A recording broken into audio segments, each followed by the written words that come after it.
My name's Frank Grillo. I play Alvey Kulina. My name is Natalie Martinez, and I play Alicia Mendez. My name is Jonathan Tucker, and I play Jay Kulina on Kingdom. I am the proprietor of this great gym, Navy Street, and I have a couple of sons, Jay and Nate, who also fight, and you know, the show's about our world.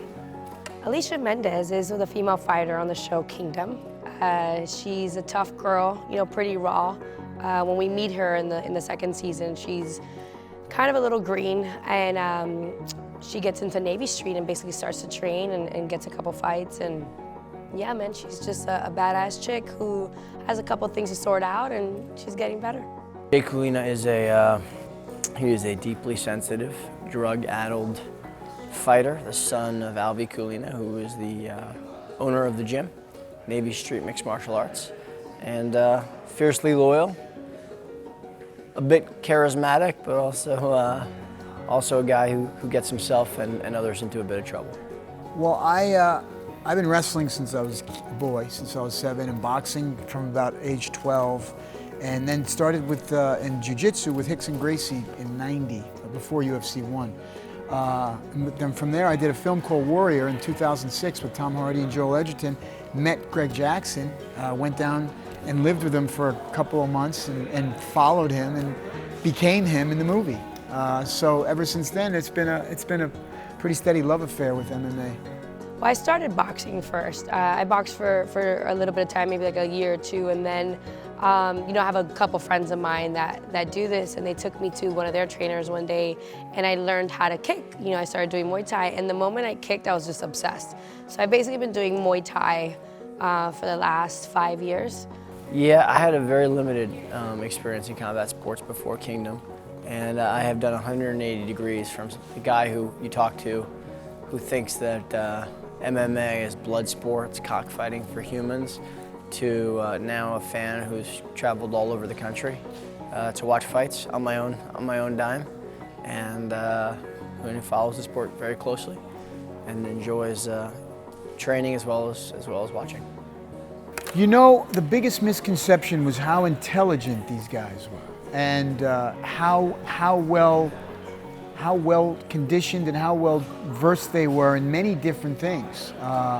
You know, wrestlers who knew how to box, and jiu-jitsu guys who knew how to wrestle, and vice versa, and all that stuff, and how they were a team, and they helped each other, and it really opened my eyes to the spiritual aspect of MMA, because a lot of people, I think, who don't understand it think it's very brutish, think it's a street fight inside of a cage, and it's so not. It's so methodical, and it's so well planned out. I just think it's an esoteric thing where you either get it or you don't understand it at all, you know. And I think shows like this, and you know, UFC show, that opens people's eyes to what it's really about. I train out here. I train in Fortune Gym in LA. And when I'm not there, I call it home. When I'm not home and I'm not there, it's kind of hard to find people that you can be with, especially on such a hard schedule. So I take times off. When I get back into the gym, I mean, I am just bruises from my foot all the way up, you know? And I love it, because then it starts to go away, and then you know, like, okay, I'm back at it again. And I'll tell you what, the first time that they sent me the script, I passed, and because I did Warrior, and then I got on a Skype with Byron Belasco, the creator, and I love this. I like the script a lot, but I said it's missing really the organs. I said, I have a friend named Greg Jackson. If you're willing to go down and stay with him for a few days and rewrite some of this, I'd be really interested. And to his credit, he got on a plane a day or two later, made friends with Greg, and they've become, of course, great friends, like everybody does with Greg. And Greg became a consultant on the show, and we kind of reversed engineer all the fights through Greg. And the only way I said I would do it was if we would do justice and honor to my friends who actually do MMA. And I think we've done a pretty good job of keeping it real and making it as authentic as we can and still be entertaining. One of the great minds of the sport, Coach Greg Jackson, kind of oversees what we do and what we're doing on set and in our training, and that's just you know, I'm a Bostonian, so I see him as the Bill Belichick of UFC. Oh God, Joe Daddy's so great. I mean, he's such a good teacher. He does this thing with me that I'm obsessed, and I know he does with some of his fighters too, where he just gets you to a place where he has you close your eyes and just imagine what you want the scene to look at. Imagine, you know, what you wanted your fight to be. And it really kind of grounds you, and then you like open your eyes and then you're in the scene, and it's amazing. And the way he explains things and teaches it, and we break things down, I mean, it made it really easy for me to feel comfortable, because I don't do much jiu-jitsu or grappling, and that's something I had to kind of pick up doing this show. And he makes me look like I've been doing it for years. You know, I was just saying to somebody else, in boxing, if you're tired for 3 rounds, you could move around, you could dance around, you could move around the ring, and you can not take a shot, not throw a punch, and you could regain your composure. That doesn't exist in MMA. So there's a lot of this, man, and that's what Greg does with his guys. He creates a toughness intellectually and spiritually and emotionally that enables these guys to be in the 5th round and to find something in themselves to keep going. I mean, I sat in his office and he's got photos of Shackleton, of Lincoln. You know, he's talking to me about string theory, about, you know, Bach is playing, which we put in Warrior.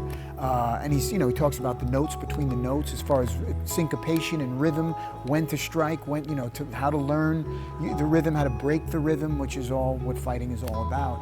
And to sit here and listen to him, it's like, oh, you're Yoda. You're Yoda, like you are all-knowing. And on top of that, he's a beautiful human being, and I can't say enough great things about him. He's my brother, you know, as I'm sure everybody feels about him, you know?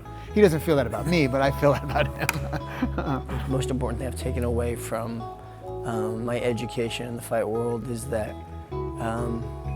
you know, when those 2 guys enter that cage, there's nobody else in the world who can understand and in turn respect what the other fighter's gone through, other than the other person that they're about to fight.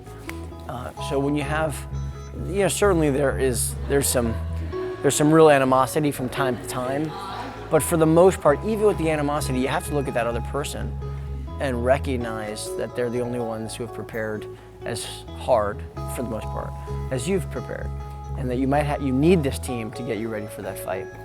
Nobody enters that cage alone in some respects, but it is a terribly lonely experience as well. I mean, that's kind of the duality of the fight game. And that sense of respect and mutual respect, that sense of camaraderie amongst fighters, that's what makes this sport so spectacular. And that's what makes it unique, and I think we try to carry that through our show and our storylines and our characters as much as possible. I was just singing your praises. I mean, it was singing ad nauseum. like singing. Greg Jackson is the best fucking coach I've ever met in my life. I like this song. Yeah. It's catchy.